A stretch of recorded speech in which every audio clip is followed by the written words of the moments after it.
Hello, good morning student.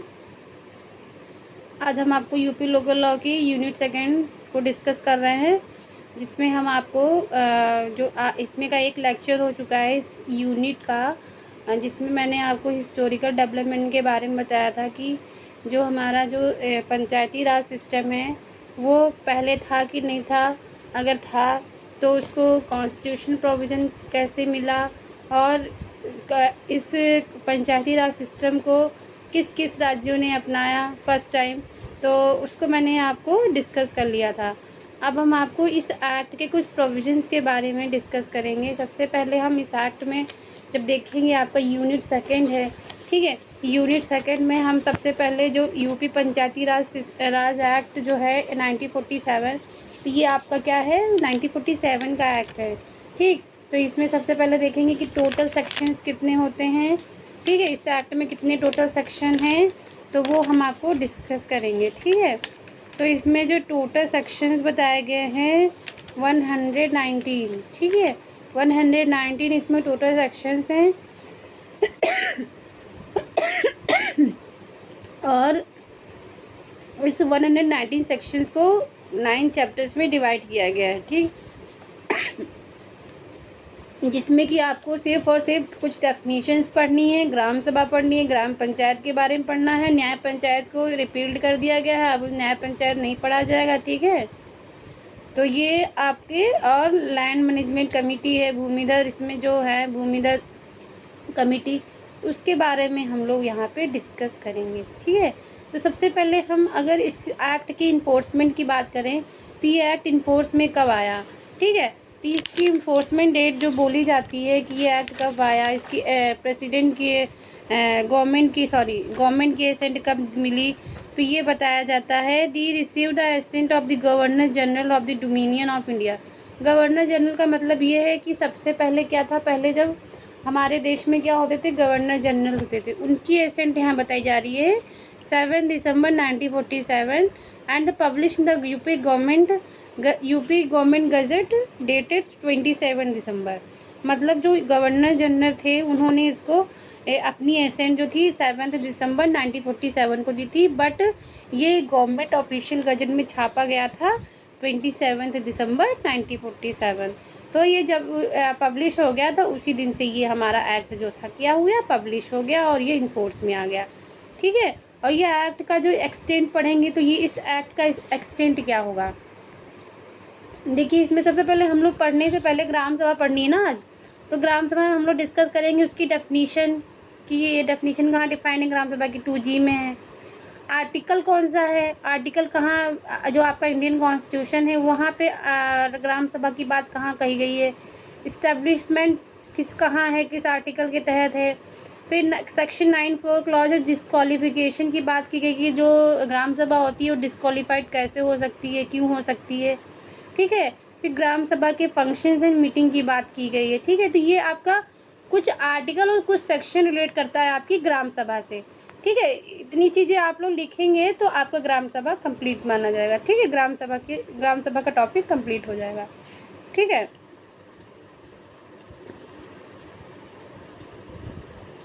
अब देखिए, सबसे पहले हमने क्या बोला, एसेंट इसकी कब मिली, 7 दिसंबर को, और इसको ऑफिशियल गजट में पब्लिश किया गया 27 दिसंबर 1947 को।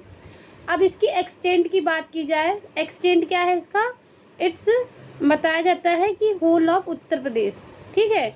एक्सेप्ट, यहाँ पे एक्सेप्ट बताया गया है, except the area which has been और may be hereafter be declare और included in a city under Uttar Pradesh municipality act 1959 और a municipality of notified under provision of municipality act 1916 and cantonment under the provision of cantonment act 1924 as a nagar panchayat under the provision of UP town areas act 1940।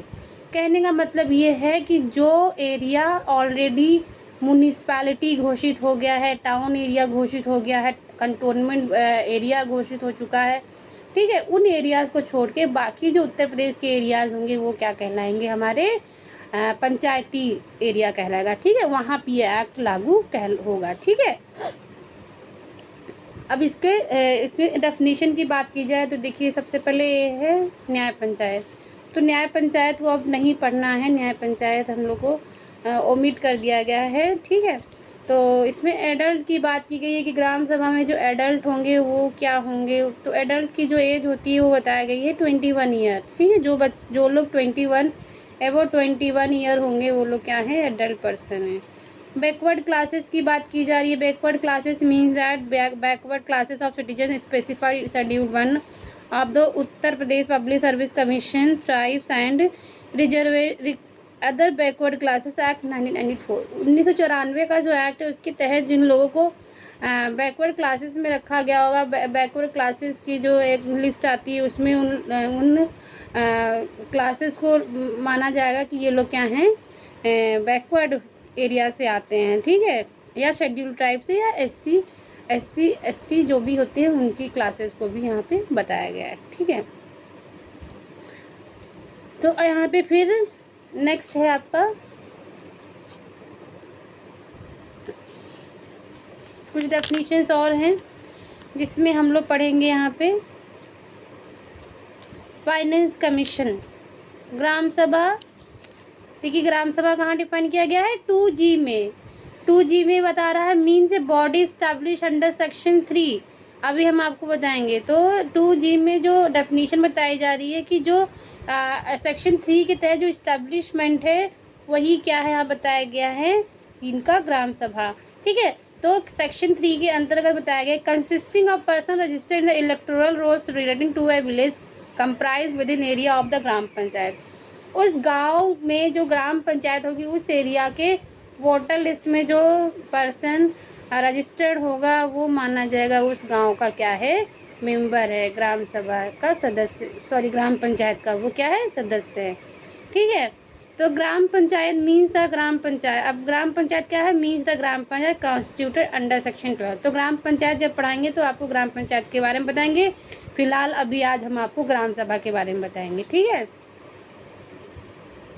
देखिए ग्राम सभा को पढ़ने से पहले हम इसकी definition पढ़ते हैं। 2G of the act gram sabha whereas defined under section 3 of the UP panchayati raj act 1947 so that establishment of gram sabha by the state government. मतलब ये कौन है, इसको इस्टेब्लिश कौन कर रहा है, हमारी स्टेट गवर्नमेंट कर रही है। देन मीनिंग में आप देखेंगे कि 2G में इसको बोला गया है ये ग्राम सभा है, ठीक है। It's a mean body establish under the section 3। इस बॉडी को कैसे कंसिस्ट किया जा रहा है, सेक्शन 3 के तहत किया जा रहा है। It is originally consisting of person registered in the electoral rolls, ठीक है। मतलब उनको कंसिस्ट किया जा रहा है कहाँ, उनका अगर नाम वहाँ की गांव जो भी पंचायत एरिया आता है, ग्राम पंचायत एरिया आता है, वहाँ की वोटर लिस्ट में अगर किसी का नाम इलेक्टोरल रोल जो भी होता है मतदान वाला जो रजिस्टर होता है वहाँ पे अगर कोई पर्सन उस गांव का है और वहाँ उसका नाम उस रजिस्टर में है तो वो माना जाएगा कि वो क्या है, उस ग्राम पंचायत का क्या है, ग्राम सभा का क्या है, वो मेंबर है, ठीक है, सदस्य है, पर्सन है वहाँ का, ठीक है। फिर अगर हम इसके कॉन्स्टिट्यूशन की बात की जाए कि कॉन्स्टिट्यूशन प्रोविज़न बताइए इसका, तो कॉन्स्टिट्यूशन प्रोविज़न जो आपका आर्टिकल 243B है, article 243B says that Constitution of India defines the Gram Sabha as a body consisting of persons registered in the electoral rolls relating to a village comprised within the area of Gram Panchayat at a village level। मतलब ये है कि जो अब वही चीज़ है कि section 3 भी यही कह रहा है, 2G भी यही कह रहा है, तो आपका आर्टिकल 243B भी आपको कॉन्स्टिट्यूशन की बात कर रहा है कि ये बॉडी कंसिस्ट कैसे होगी, तो वहाँ पर भी इलेक्टोरल रोल्स की बात की जा रही है, ठीक है। देन ग्राम सभा इज ए प्रोवाइडेड ग्राम सभा establish for a group of village, ठीक है। ग्राम सभा क्या होती है, ये विलेज का क्या होती है, एक समूह होती है, विलेज ऑफ ग्रुप होता है, ठीक है। इसमें गांव में जो लोग रह रहे हैं उनको बोला गया है ग्राम सभा, ठीक है। एक पर्सन है, उसके बच्चे हैं और जो भी बच्चे 21 साल से ऊपर हैं उनका सबका नाम अगर वहाँ की लिस्ट में होगा तो वो सब लोग क्या है, उस गांव के ग्राम सभा में आते हैं, ठीक है। तो ये हो गया आपका gram sabha. Village having the largest population shall be specified in the name of the gram sabha. अब वो पॉपुलेशन जो होगी, जो भी होगी उस गांव की, वो क्या कहलाएगी? ग्राम सभा कहलाएगी। ओके, देन इसमें क्लॉज 2 कहता है, एक मिनट, क्लॉज 2 कहता है where any person ceases to be member of gram panchayat under subsection 1 he also ceased to hold any office to which may have been elected, nominated, appointed by reason of being member dear of की बात हो रही है। मतलब कि ये है कि जो हमारे ग्राम सभा होती है उसमें जो भी मेंबर्स हैं, ठीक है, मेंबर्स जो आपके हो गए कि उस एरिया में नोटिफाइड होंगे, वो उनका नाम उस लिस्ट में होगा, तो उस एरिया के क्या है? ग्राम सभा मेंबर हैं, ठीक है। देन आपका क्लास 3 ऑफ 4, 5 तो ओमिट कर दिया गया है आपका। फिर आपका आता है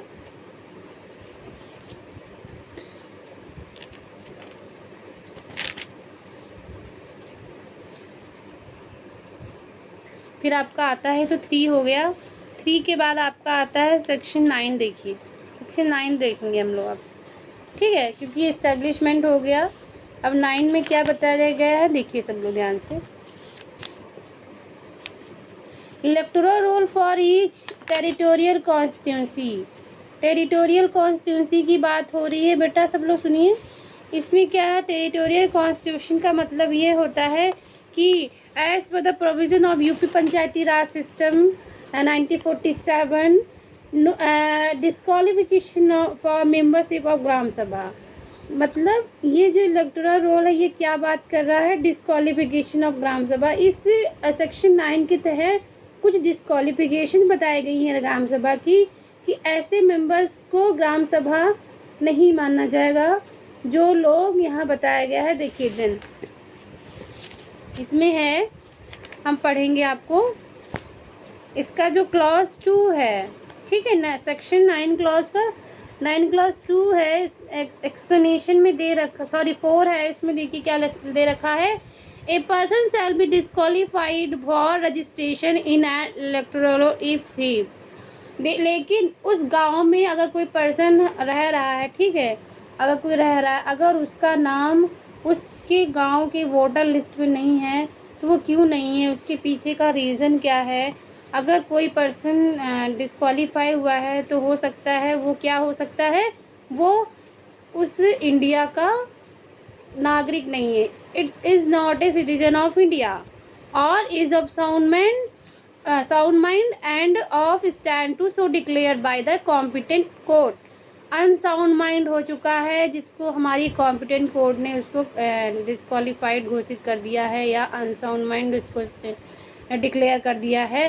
for time being disqualified from voting under the provision of many law relating to corrupt practices, या किसी ऐसे पर्सन्स को जो क्या कर रहा है, करप्ट प्रैक्टिसेस कर रहा है। करप्शन के केसेस में अगर उसको उस गांव से हटा दिया गया है, उसका नाम उस लिस्ट से हटा दिया गया है, तो वो पर्सन भी क्या हो जाएगा, उस ग्राम सभा में ग्राम सभा का मेंबर नहीं रह जाएगा, ठीक है। फिर आपका आता है इसमें, ये तो हो गया कि सेक्शन 9 क्लॉज 4 में कि उसकी डिस्क्वालिफिकेशन हो सकती है। अगर रजिस्ट्रेशन कोई कराने जाता है, सबसे पहले क्या देखा जाएगा, उसकी नागरिकता देखी जाएगी, साउंड माइंड देखा जाएगी, वो पर्सन साउंड माइंड तो नहीं है, पागल व्यक्ति तो नहीं है, और अगर उसकी कॉम्पिटेंट पार्टीज़ की बात की जाए तो वो इंसान 18 साल से ऊपर का है कि नहीं है, ठीक है। अब क्या है, सभी का जो एज होती है यहाँ पे 18 साल से ऊपर होगी, तो उसका नाम क्या हो जाता है, वोटर लिस्ट में होना चाहिए, ठीक है। या उस पर्सन ने कुछ कोई करप्शन किया है तो उस केस में भी उसका नाम वहाँ पे नहीं रखा जाएगा, उस इलेक्टोरल रोल में से हटा दिया जाएगा, या जब भी कोई पर्सन जाएगा तो उसको वहाँ पे ग्राम सभा का मेंबर नहीं माना जाएगा। देन आपका 9 क्लॉज 5 आता है, the name of any person who become disqualified under subsection 4 after registration shall forthwith be stuck off electoral which is included.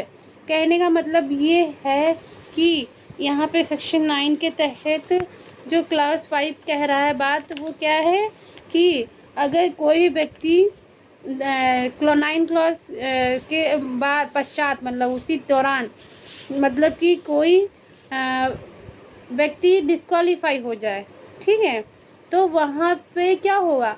अब देखिए, अगर इन सब चीज़ों को देखते हुए सेक्शन 9 क्लास 4 के अकॉर्डिंग अगर देखा जाए, तो वहाँ पे जो हमारे निर्वाचन होती है, मतलब स्टेट इलेक्शन कमीशन होता है, वो क्या करेगा, उस पर्सन का नाम उस रजिस्टर से तुरंत हटा दिया जाएगा, ठीक है। ये है यहाँ पे स्ट्रक ऑफ कर दिया जाएगा, मतलब उसको हटाना, उस लिस्ट से उसका नाम हटाना, अगर उसके पास ये सब चीज़ें डिस्क्वालीफाई करने वाली चीज़ें उसके पास हैं तो। बट यहाँ लिखा है provided that any name of any person struck off electoral roll by reason of such disqualification shall, reason के साथ, रीज़न भी बताना पड़ेगा स्टेट इलेक्शन कमीशन को कि आपको क्यों हटाया गया है इस लिस्ट से, ठीक है। तो ये आपका रिमूवल का भी उनको बताया जाएगा कि आपको क्यों हटाया गया है। फिर आपका आता है 9 क्लॉज 6 में। 9 क्लॉज 6 कहता है कि no person shall be entitled to be registered in electoral roll for more than one territorial constituency more than once in electoral roll for the same territorial constituency।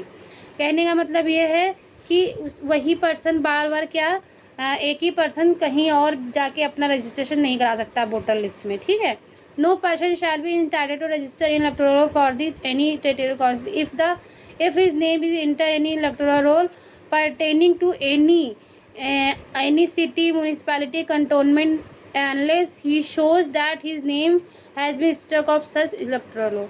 मतलब ये है कि मान लीजिए किसी का नाम अगर था तो ठीक है, म्यूनिसपैलिटी में भी है, सिटी में भी है, टाउन एरिया में भी, कंटोनमेंट एरिया में भी है, तो वहाँ पर भी ऐसे पर्सन को सब जगह पे इलेक्टोरल रोल में अगर नाम है तो उसको भी ग्राम सभा में उसको रजिस्ट्रेशन नहीं मिलेगा, ठीक है।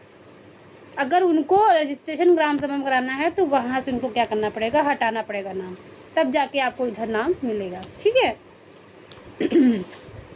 अब देखिए हम लोग फंक्शन की बात करते हैं कि ग्राम सभा के फंक्शन क्या है। चलिए जल्दी जल्दी हम लोग डिस्कस करते हैं। सबसे पहले मीटिंग की बात की जाएगी। ग्राम सभा की मीटिंग कब कब होती है। ग्राम सभा meeting, every gram sabha shall hold 2 general meeting. 2 general meeting होती है soon after harvesting of kharif crop and then after that harvesting of rabi crop. Rabi crop को बोलते हैं, ये आपकी होती है नवंबर से अप्रैल के बीच में, ठीक है। और आपकी खरीफ फसल होती है जून से अक्टूबर। अभी जैसे अभी जून आएगा तो वो क्या कहलाएगी, खरीफ फसल कहलाएगी। और जैसे ही नवंबर में जब गेहूँ वगैरह बोया जाएगा तो वो क्या हो जाएगा, आपका रबी मीटिंग हो जाएगा, ठीक है। तो ये साल में 2 मीटिंग होनी चाहिए 6-6 महीने पे, ठीक है। और ये मीटिंग कौन कंसर्न करेगा, meeting shall be concern by the pradhan, ठीक है।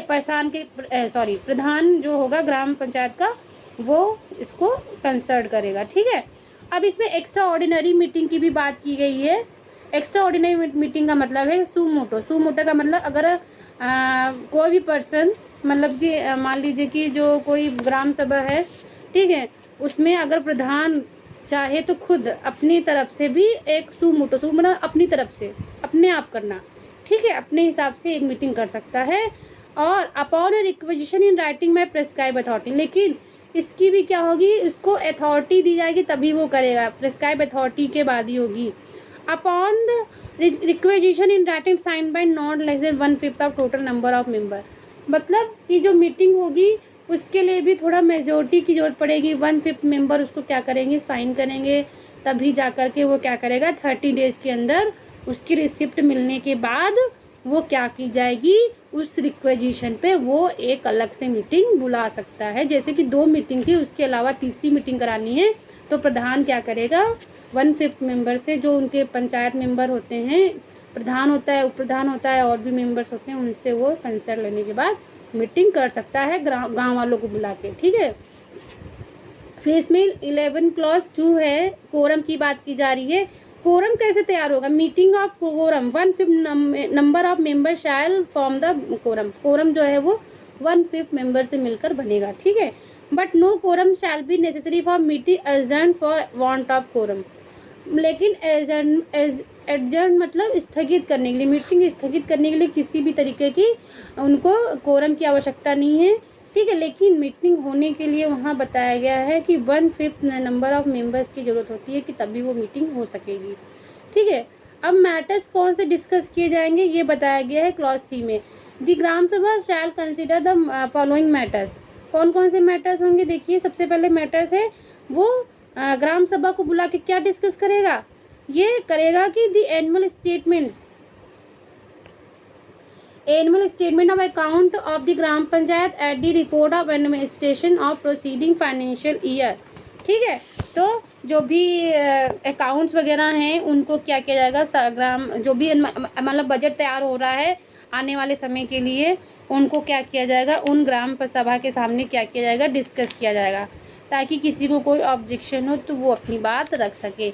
Report in respect of development programme के बारे में बताया जाएगा उन गाँव वालों को कि क्या हमारे यहाँ स्कीम आने वाली है, आपको क्या लाभ मिलेगा।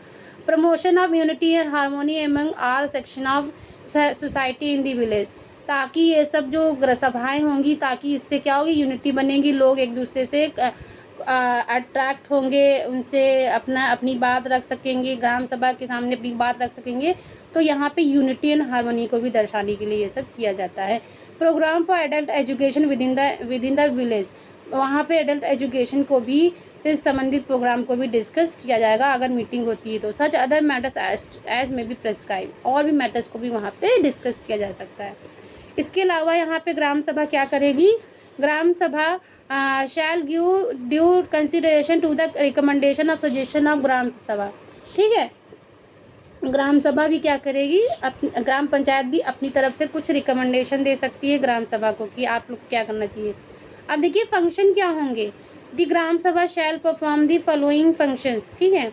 जो अभी तक मैंने बताया कि वहाँ पे क्या मैटर डिस्कस होगा, जब ग्राम सभा बैठाई जाएगी तो ग्राम सभा में लोगों को बुलाया जाएगा, वो लोग भी अपनी तरफ से जो रजिस्टर तैयार हुआ है, अकाउंट तैयार हुआ है, उस पर अपनी बात रखेंगे, एजुकेशन के लिए बोल सकते हैं, और भी प्रोग्राम से उनको मिलने चाहिए, उनकी फैसिलिटीज़ मिलनी चाहिए, वो सब भी बात कर सकते हैं। और क्या फंक्शन होंगे, mobilising voluntarily labour and contribution for the community welfare programme, वो लोग क्या करेंगे, जो कार्य होते हैं ग्राम सभा वो क्या कार्य कर सकती है, वो बहुत सारे जो गांव में जो स्वैच्छिक श्रम होता है, वॉलंटरली लेबर, ठीक है, या कुछ भी कंट्रीब्यूशन करना है तो उसमें भी अपना योगदान वो दे सकते हैं for the purpose of social welfare, ठीक है। मोबिलाइजिंग यहाँ पे कम्युनिटी वेलफेयर की बात हो रही तो उसके लिए लोग ग्राम सभा के लोग मिल के ये काम कर सकते हैं। सॉरी यार।